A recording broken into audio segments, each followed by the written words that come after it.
kadang-kadang bila kita diberikan informasi yang terlalu banyak pasal ekonomi global akan kemelesetan dan sebagainya, memang kita pun jadi tekanan tau. Sebab apatah lagi kita banyak komitmen kan, bila ada anak, ada keluarga yang besar. Jadi itu semua akan memberi tekanan yang cukup hebat. Betul. Jadi mungkin hari ini kita boleh longgarkan sedikit tekanan yang dihadapi. Kita tahu semua orang berasa dalam keadaan takut dan bimbang. Jadi hari ini bagaimana kalau diberhentikan kerja, apakah langkah yang perlu diambil? Betul, dan ini akan diberikan oleh salah seorang perunding kerjaya. Kita nak perkenalkan tetamu yang kita bawakan, iaitu Encik Nik Akmal Nik Osman yang berada di hujung sana, kerap juga kita panggil ya. Selamat datang sekali lagi, dan kita nak persilakan juga kepada Puan Nurul Atikah Muhammad Razi, seorang peniaga yang saya percaya kenapa kita bawakan beliau ke sini adalah kerana beliau pernah melalui setiap perjalanan bekerja, dapat tawaran yang lebih baik, kemudian diberhentikan secara tiba-tiba dan perlu bangkit kembali kan. Jadi selamat datang juga ya, kita ucapkan. Terima kasih jemput saya. Sama. Okey. Tadi kita dah dengar sedikit mengenai laporan yang mungkin kata memomok-momokkan. Tidak, itu sebenarnya kita nak bagi persediaan awal bagaimana keadaan itu. Jadi bermula hari ini, silalah buka dia punya payung tu besar sikit. Okey, Cik Nik, berkaitan dengan kemelut ekonomi 2023 ini.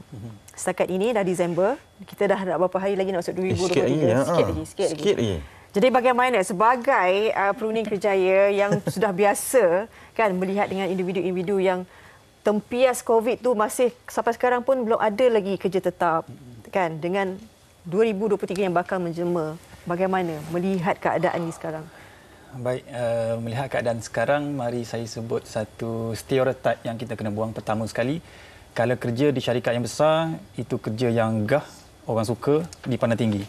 Tapi kalau kerja macam berniaga ataupun gig ekonomi, tak ada masa depan ni. Pertama. Kedua, stereotip seterusnya adalah kalau engkau belajar di universiti, insya-Allah ada masa depan. Kalau engkau setakat diploma aja ataupun SPM je, susahlah masa depan. Stereotip ya? Stereotip, saya berani sebut itu sebagai stereotip sekarang. Sebab apa? Pertama, stereotip pertama tadi saya pecahkan. Pertama, giant technology company seperti Twitter, Facebook, semua telah buang pekerja bermula November tahun ini. Bukan 1,000-2,000 tapi 11,000, Facebook 10,000, Microsoft semua telah buang. HSBC Banking pun mula sedang restructuring. November sudah bermula dah. Mereka sudah bersedia untuk tahun depan. Kalau kita sebut kerja-kerja yang short ni hilang lah. Sekarang mereka nak pergi ke mana? Biasanya mereka pergi kepada kerja yang boleh menampung. Contoh gig ekonomi lah. Bila sebut gig, saya mohon izin untuk perbetulkan, bukan sekadar rider, bukan sekadar penghantaran servis supply chain itu, tidak.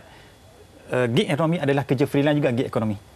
Contoh freelance adalah accounting freelance, design freelance, animation freelance. Itu juga sebagai consider gig ekonomi. So kerja itu orang nampak duduk kat rumah aja, tak stabil pun setiap bulan, tunggu job je, maka dia tidak menggiurkan sebenarnya bagi mereka yang dah berkecimpung lama, contoh orang veteran. Tapi orang muda, mereka melihat ini sebagai option. Yang mana lagi mudah, lagi fleksibel, lagi senang. Aku boleh adjust. Jadi tidak lagi ada istilah stereotip kerja syarikat besar, ini dipandang tinggi dan sebagainya. Tidak. Yang kedua adalah saya sebut tadi adalah kalau belajar di universiti maka ada masa depan. Okey. Mari kita memetik sedikit data lah. Siapa yang paling banyak sekali menganggur adalah mereka yang ada degree holder. Itu realiti. Mereka yang STEM, diploma, SPM bukan majoriti yang menganggur. Kedua, demand market. Degree adalah demand paling kecil sekarang ni, sedangkan supply yang grad ni paling besar. Demand paling besar adalah untuk SPM dan diploma kemahiran. Sedangkan supply-nya sederhana. Ini saya petik daripada DOSM, Department of Statistics. Kedua, terlalu banyak syarikat sekarang sudah memulakan pendekatan, iaitu hang tak ada degree ke, hang tak ada education, formal education, tapi ada kemahiran, jom kerja. Contoh saya ambil yang terbaru masuk dalam Malaysia di bawah kempen Gemilang, Grow with Google dengan izin, Google Career Certificate. Ada 5 pengkhususan. Anda tak kisah siapa umur berapa, ambil dengan Google, belajar online sahaja. Ada 31,000 scholarship disediakan untuk program Gemilang Malaysia ini. Kemudian anda belajar, habis tu boleh bekerja dengan syarikat-syarikat di Malaysia. They don't even care, mereka tak pandang pun anda background apa. Ada kemahiran tu boleh kerja. Nak sebut beberapa, Petronas, McD, Senheng, Aman, Fifth, semua banyak, terlalu banyak yang dah buat kita panggil consortium of company. Consortium syarikat. Maka mereka ni bersedia untuk ambil mereka sesiapa ada Google Career Certificate, untuk bekerja dengan mereka. Dibayar gaji yang setimpal. Okey. Itu Kalau fakta ini didengar, konflik interest nak belajar macam mana? Okey, itu nanti sekejap lagi. Kita tanya dulu. Betul. Nurul Atika Muhammad Razzi. Nurul dahulunya bekerja sebuah syarikat yang cukup terkenal, nama besar. Lepas tu berhijrah ke Singapura. Betul. Selama setahun, bernikah. Selepas bernikah, PAM ujian. Diberhentikan kerja. Ketika itu PKP yang pertama. Betul. Ya. Okey, bagaimana ketika itu sebab kita rasa macam ini kadang-kadang kita ada stereotip juga. Oh, ini semua rezeki Allah SWT, kahwin dan sebagainya, tapi sebaliknya. Sebaliknya tu sama ada kita nak positif atau negatif. Tapi ketika itu pastinya kalau kita bina kerja kita dah tak boleh fikir lain lah. Betul? Keadaan emosi dan sebagainya. Mungkin Nurul boleh ceritakan dulu. Okey, sebenarnya sebelum saya pergi ke Singapura, saya memang kerja dekat IBM. Lepas tu saya dapat tawaran ke Singapura sebab time tu tunang saya dia berniaga dekat Johor, and kita plan bila dah bernikah saya akan duduk Johor lah sebab saya kat Singapura kan.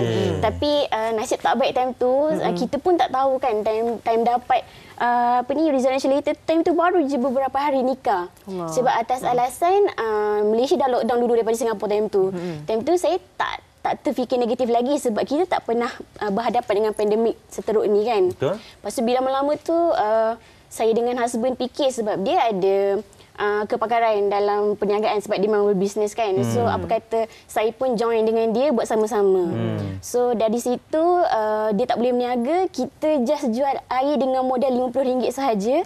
Pergi COD dekat rumah-rumah orang. Daripada situlah kita bangkit. Lepas tu kita buat jual air botol. Lepas tu ramai je time tu. Lepas tu bila dah ekonomi dah start, ramai dah pergi kerja balik, kita dah slow down, kita fokus kepada ni lah. Dalam masa 2 tahun? Betul, dalam masa 2 tahun. Awak kembangkan perniagaan kan. Tapi mungkin berapa lama masa yang dia ambil untuk awak mengubah kepada Cik Nik cakap tadi adalah stereotip tu kan. Makan gaji dengan company yang besar, kemudian tiba-tiba diberhentikan, terpaksa bekerja sendiri, tak ada pendapatan tetap. Berapa lama masa yang dia ambil untuk saya rasa tak lama. Saya rasa tak lama sebab mungkin sebab sokongan suami kan. Sebab saya macam kita fikir kalau kita kena buang kerja bukan permulaan kita jatuh selamanya. Kita boleh sedih tapi kita punya sedih tak boleh terlalu lama.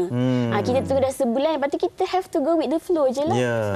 Cik suami Cik suami yang terbaik lah bagi sistem sokongan kepada Nurul.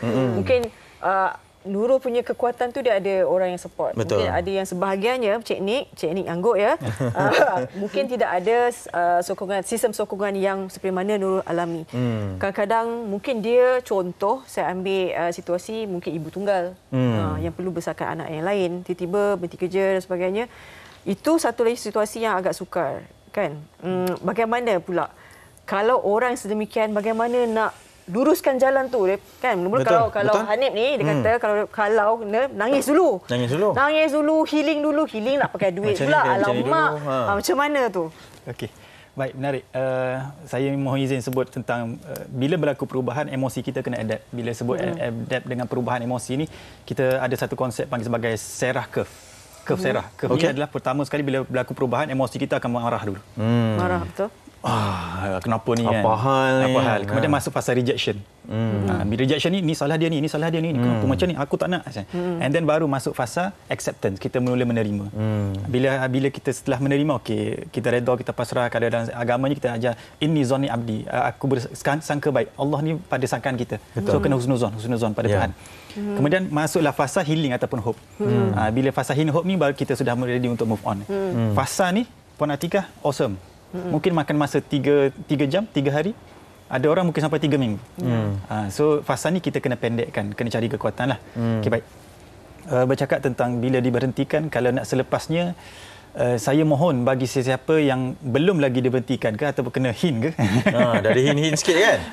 Preparation must be, kena buat preparation. Apakah maksud preparation? Bagi mereka yang senior, benda preparation pertama adalah networking. Saya terpaksa sebut yang ni. Saya tidak ingin sebut kabel, saya sebut networking. Betul. Okay, networking ni ada 2 aspek. Satu aspek casual, iaitu kita kenal saudara, sepupu, sepapat, kenalan casual. Kedua adalah profesional, orang tempat kerja, bekas majikan, pekerja, kawan-kawan sekolah lama, universiti lama, tempat kerja lama, bina balik. Sebab percaya tak percaya, bila kita announce di tempat social media dengan kelana buat story WhatsApp, aku hilang kerja, sesiapa boleh tolong, ada offer ke, mereka ini akan bantu. So networking untuk orang veteran sangat penting. Untuk fresh grad, nak tak nak mereka kena pergi pada job portal lah. Okay. Kedua, bantuan yang tidak ada support. Saya terpaksa sebut support family, rakan, kenalan, orang terdekat kena ambil. Kena cari. Itu moral support dalaman. Kalau dalaman ni dia kacau bilang macam Sarah Curve tadi, dia di tengah rebel lagi. Dia tak boleh terima. So dengan ada support ni dia akan membantu terima. Dan bila kita dah accept, otak kita manusia, saya percaya puan sangat hebat. Inisiatif tu cari sendiri, bermula dengan RM50. Betul? Tak semua orang bersedia. Betul? Tapi setelah acceptance baru boleh. Alright. Kalau anda mengalami kesukaran, contoh kewangan ataupun perlukan kaunseling, EIS Perkeso menyediakan bantuan. Contoh di bawah inisiatif kerajaan, EMP, Allowance mencari pekerjaan, dapat 600 sebulan selama 6 bulan. Allowance bila dapat kerja ada EBSA tersebut. Kemudian ada lagi allowance latihan, EL di bawah EIS Perkeso. Kita pergi latihan, dapat allowance lagi. Itu semua support untuk kita bantu move on dengan cepat. So bantuan-bantuan ni pergi approach EIS Perkeso adalah platform pertama. Kalau bagi wanita yang ada career break dan sebagainya, ada 2 agensi yang boleh minta tolong ataupun dapat bantuan. Pertama Perkeso juga, yang kedua adalah Talent Corp. Mereka buat career comeback for women. Dedicated for women. Mereka bantu networking, bagi latihan dan bagi pendedahan macam dia nak adapt balik. Itu sedikit sebanyak. Baik. Oh, penuh dah tak? Banyak kan? Terima kasih Encik Nick. Okey, Nurul, mungkin betul. Melihat kepada, sebab tadi saya nak tanyakan, mungkin bermodalkan dengan RM50 sahaja, kemudian ada sistem support yang sangat baik kan. Tapi melihat kepada cabaran orang lain pula, sebab 2023 ni kita tak tahu lagi apa nak jangka. Apa mungkin komen ataupun idea yang boleh diberikan kalau semua orang masuk ke industri berniaga saja pun mungkin satu perkara. Kalau selepas ni realitinya pun mungkin berbeza kan. Awak punya cadangan ataupun idea kepada orang yang mungkin diberhentikan kerja selepas ni macam mana, Nurul? Pada saya, kalau diorang diberhentikan kerja, diorang kena cari minat. Kalau let's say macam dia nak fokus pada freelance macam Cik cakap tadi, then dia fokus pada itu. Kalau cari kekuatan dia, kalau let's say dia kata dia berminat berbisnes, then fokus pada bisnes, tapi make sure bisnes daripada awal kena buat flow yang baik supaya in future kita boleh expand. Macam saya cakap dari awal, kena SSM, semua kena proper, LHDN semua kena declare walaupun kita berniaga tepi jalan. Sebab benda tu sebenarnya sedikit sebanyak membantu. Sebab kalau untuk bisnes ni sebenarnya banyak je korang boleh dapat geran daripada SME, Business Corp and so on. Tapi make sure dari awal kena buat proper. Yang betul-betulnya lah. Macam Nurul memang belajar bisnes tu dengan suami ataupun memang kalian berdua ambil kursus, belajar sikit-sikit, maknanya nak ke depan tu? Salah satunya saya belajar dengan suami. Keduanya pengalaman, and ketiga mungkin rezeki saya sebab saya bahagian akaun. Patutlah cakap pasal LHDN tadi. Itu pertama tu. Sekali cash flow tu memang saya monitor dari awal lah. Memang saya takkan miss. LHDN memang saya kena declare. Dan saya ada terbaca berkaitan dengan apa yang Nurul cakap, lepas ni dah tak nak makan gaji dah. Lepas ni akan, sebab dah jatuh cinta dengan bidang perniagaan. Jadi ini mungkin salah satu perkara ataupun sinar baharu lah buat mereka yang berdepan dengan situasi ni. Saya terpaksa setuju. Usahawan tak cukup dekat Malaysia. Kita perlukan lebih ramai. Cuma nak membina tu dia memakan masa lah. Kita ada DKN Dasar Keusahawanan Negara 2030 dan dilancarkan oleh PM yang ke-7. Right. Dasar tu memang nak bina lebih banyak peluang keusahawanan. Sebab itu kita tengok Universiti Keusahawanan UMK dah jadi dah. Kita ada MDEC yang digital. Kita ada contoh, puan sangat dahsyat sebab jaga cash flow. Untuk peniaga dengan izin yang lokal, buat sale pandai, jaga cash flow ke laut. Ini saya jumpa dengan business counselor dekat InScan. Mereka jadi business counselor, bagi jumpa SME, bagi advice. Dia kata buat sale okey. Kan? Tapi urus duit itu bocor sana bocor sini. So tahniah puan, on the right track, dahsyat. Sebab itu kita tengok bila buat dengan cara betul dapat hasil yang betul lah. Lain macam. Hari ni kita punya tetamu dua-dua lain. Okey. Tadi Nurul kata RM50 bermula. Mula-mula tu meniaga air apa? Kita orang jual air ikat tepi je, air teh tarik. Teh tarik time tu tiba-tiba macam tadi Cik cakap pasal ada network kan. Saya try post dekat WhatsApp, kat Facebook, tiba-tiba banyak demand pula kawan-kawan daripada Kelang semua nak. Lepas tu kita orang bertukar kepada air botol. Start BKP tu kita memang main air botol je. Kita recruit ramai ejen, almost 100. Wow. Dia orang datang ambil buat teh, lepas tu kita ada banyak lagi air lain lah. So So sekarang setakat ni dah berapa presale? Kita macam Time berapa perasan dah? Time I botol tu memang ada dalam 5 ke 6 presale. Tapi macam saya cakap, lepas ekonomi dah buka macam biasa, diorang kan dah pergi kerja. Gaji pun dah tak potong. So tak adalah, ejen dah slowly tak ada. Kita fokus pada air tepi jalan. Okey, kembali kepada yang asal juga. Akan dikembangkan lagi lah Kan kan. orang berniaga tapi tak ada modal. Macam mana Sebab yalah, itu mungkin antara perkara yang selepas kita kena berhenti macam ni, kita kena berniaga sendirilah. Kita kena berniaga sendirilah. Itu mungkin cepat dah boleh kita lakukan. Tapi modalnya enggak ada. Modal. Okey, baik. Modal enggak ada dua. Pertama, lean startup, iaitu mula daripada kosong. Mula apa dekat tangan. Ini konsep yang paling selamat. Lean startup. Terutama bagi mereka yang tidak ada pengalaman bisnes. So, lean startup, mula apa saja dalam tangan. Jual apa-apa barang dekat rumah. Okey, dah dapat modal, jalan. Okey, ataupun kawan aku, suami aku, member-member ada nak join venture. Itu lean startup. So tak perlu modal banyak. Okey, kalau perlu modal, contoh saya buka dengan izin sebelum ni KBS, di bawah KBS Agropreneur. Bagi RM20,000, RM30,000 untuk food security ni, bela kambing, ikan, benih, baja sebagainya, setup tak payah bayar balik. Tak perlu bayar balik. Ambil terus jalan tu. Sebab benda tu sangat rare. Benda tu sangat rare. Biasanya pinjaman, tapi ini dibantu betul-betul. Okey. Right. Kalau Bumi Putra, Mara sangat banyak membantu, PUNB sangat banyak membantu. So ini mereka menyediakan modal. Kita hanya datang, contoh buat dulu bisnes, setakat kita ada, buat proposal. Okey, bisnes saya macam ni. Pergi present kepada mereka, mereka tengok, bantu nak scale lebih besar macam mana, mereka inject modal. Jadi kalau tanya saya akan cakap, mula dulu. Kita akan faham sepak terjang bisnes, bocor kat mana, tersilap dekat mana, salah channel ke. Contoh puan 2 tahun. Okey, biasanya bisnes orang kata 3-5 tahun tu fasa tak stabil lah. After that baru stabil. So kalau modal ni untuk kita inject modal, biasanya run dulu, start first. Kita pun tahu banyak mana kita perlu, kita nak pergi pitching, nak minta fund pun sangat mudah. Sebenarnya banyak channel yang boleh kita dapatkan lah. Tapi cuma kita tak tahu kat mana dan sebagainya. Okey, Nurul, dengan apa yang ada sekarang ni, kita dengar ni macam sedap je boleh berniaga, tapi cabaran sebenar hanya Puan Nurul saja yang tahu. Betul. Apatah lagi sekarang ini. Mungkin sedikit nasihat kepada mereka yang mungkin kita sama-sama sebenarnya persiapan kita juga lah untuk tahun 2023. Macam tadi cakap persiapan tu korang kena mentally prepared lah. Lepas tu korang macam tadi lah kita dah ulang kan, macam korang kena redha. Kalau let's say macam minat satu benda, fokus pada tu saja. Sebab korang tak boleh expect kalau korang jatuh sekarang buat sesuatu benda korang minat, korang tu dapat hasil. Tak boleh. Dia takes time. Mana ada orang terus berjaya terus dapat juta-juta gitu kan. So korang kena slowly adapt dengan perkara baru yang korang akan buat nanti.